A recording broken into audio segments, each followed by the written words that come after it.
U sklopu obilježavanja 15. godine provedbe programa Plave zastave u Republici Hrvatskoj, u Marini Frapa u Rogoznici dodijeljena je zlatna plaketa za 15 godina neprekidne vjernosti programu Plave zastave, dok je 25 plaža i marina dobilo srebrnu plaketu za 10 godina vjernosti, a 7 plaža brončanu plaketu za 5 godina vjernosti Plavoj zastavi. Ove godine na 104 plaža i 18 marina u Hrvatskoj vijorit će se Plava zastava. Prva od njih zavijorila se u Marini Frapa. A u povodu Svjetskog dana zaštite okoliša na svim hrvatskim plažama podignute su plave zastave. Čovjek u našim uvjetima ovdje u Hrvatskoj posebno provede najviše vremena zapravo na plaži, jer nekakvih drugih oblika turizma razvijenih mi još uvijek nemamo, pa je taj kupališni, sunčališni turizam najprisutniji.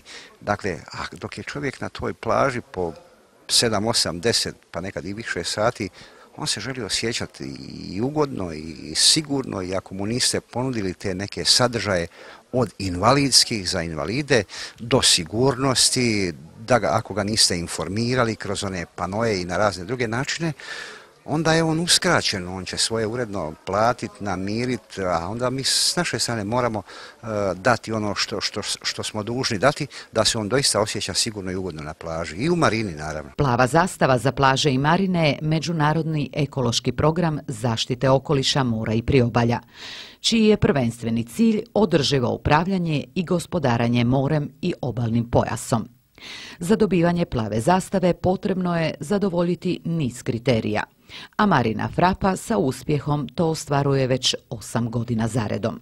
Predsjednik Hrvatskog povjerenstva Zaklade za odgoj i obrazovanje za okoliš, profesor dr. Ante Kutle, u svom je obraćanju na državnoj svečanosti Plave zastave održanoj 25. svibnja u Marini Frapa u Rogoznici naglasio da Plava zastava od sada pa u buduće još će jače potvrđivati svoju pravu vrijednost, jer je ona snažno sredstvo promicanja ekoloških standarda i kvalitete življenja, što je većini turista glavni orijentir pri odabiru destinacije. Počeli smo vrlo rano, kao i puno vas.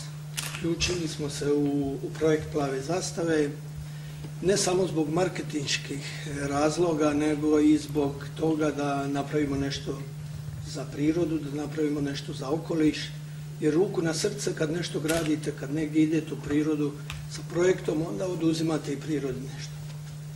Na nama ljudima je i zadatak da to vratimo koliko je moguće.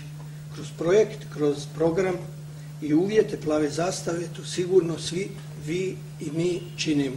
Međunarodni ocjenjivački sud za Plavu zastavu nagradio je Plavom zastavom 3098 plaža i 646 marina u 36 zemalja sjeverne zemljine hemisfere, u kojima se ovaj projekt provodi već 25 godina.